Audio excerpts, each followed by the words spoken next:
পাবনার প্রাণকেন্দ্রে দাঁড়িয়ে আছে পাবনার পুরাতন ও ঐতিহ্য এক স্কুল, পাবনা জিলা school. One school million emotions. Pabna জিলা স্কুল পাবনা জেলার প্রাচীনতম বিদ্যাপীঠ এবং বাংলাদেশের অন্যতম স্বনামধন্য শিক্ষা প্রতিষ্ঠান। এটি 1853 খ্রিস্টাব্দে প্রতিষ্ঠিত হয় ইংরেজি মাধ্যমে শিক্ষাদানের উদ্দেশ্যে। বিদ্যালয়টির প্রতিষ্ঠাতা ছিলেন বাবু দিগম্বর সাহা, যিনি বিদ্যালয় পরিচালনায় গুরুত্বপূর্ণ ভূমিকা রাখেন। বিদ্যালয়ে তৃতীয় শ্রেণী থেকে দশম শ্রেণী পর্যন্ত পাঠদান করা হয়। দুটি শিফট রয়েছে, প্রভাতী ও দিবা শিফট।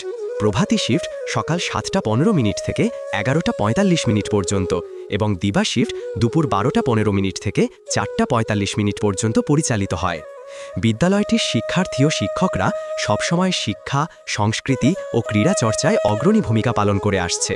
প্রায় 1.5 শতাব্দীরও বেশি সময় ধরে পাবনা জিলা স্কুল গৌরব, ঐতিহ্য ও অনুভূতির প্রতীক হিসেবে আলোকিত হয়ে আছে।